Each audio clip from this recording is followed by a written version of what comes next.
2 years ago, there was an intriguing post on Facebook which called all cat lovers to apply to be a kitty caretaker at a cat sanctuary in Greece. A true cat lover's dream, to say the least. The privately funded cat shelter is God's Little People Cat Sanctuary, located on the Greek island of Syros.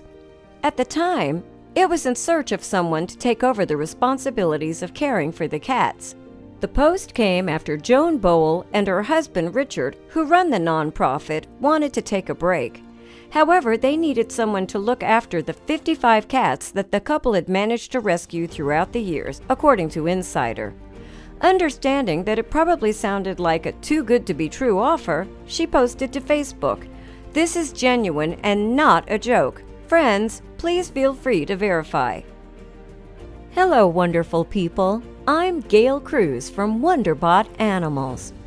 And here is Meet the woman who gets paid to live on a Greek island and cuddle with cats all day. Before we begin, make sure to click the like button, subscribe to our channel, and click the notification button for more amazing videos.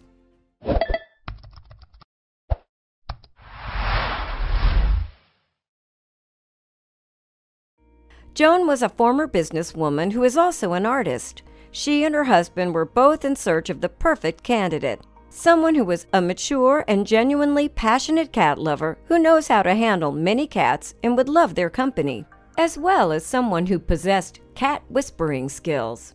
As the advertisement read, a very special position and living circumstance, an offer on a little Greek island called Syros, a small paradise no less.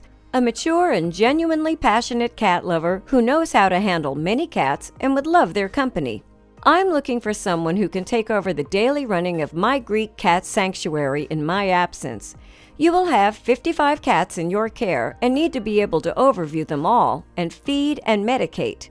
Big added bonus if you're a trained vet or nurse. Besides getting to stay in a beautiful location, there were other perks involved in the gig, such as a fully paid, including water and electricity, semi-detached modern tiny house with its own garden, and a direct view of the Aegean Sea, plus a salary. The daily hours were that of a part-time job, around 4 hours. Meanwhile, the salary was one that was suited to someone staying in a free house with all utilities covered. Of course, all the expenses related to the cats, including any vet bills, were entirely covered. But as the post stated, if a cat needs to see the vet, you'd be expected to take it. Therefore, you must be able to operate a manual vehicle. The couple specifically wanted someone 45+ years of age, who's responsible, reliable, honest, practically inclined, and really with a heart of gold. But they emphasized that the most important quality the ideal candidate could possess was to be able to give the cats heaps of love and attention.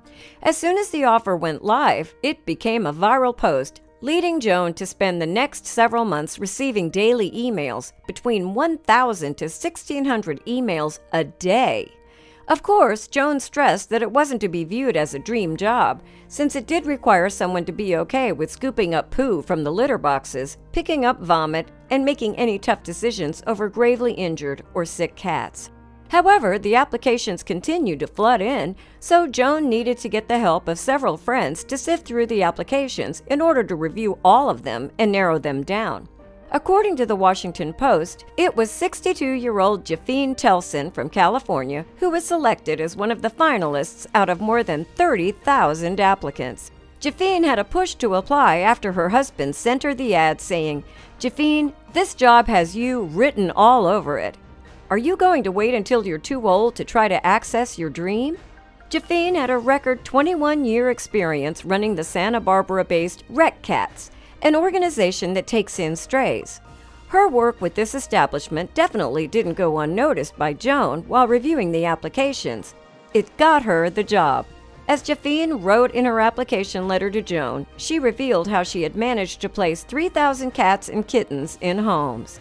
She further explained that the cats who were too sick or antisocial to be placed were adopted by herself, and they lived out their days at the sanctuary.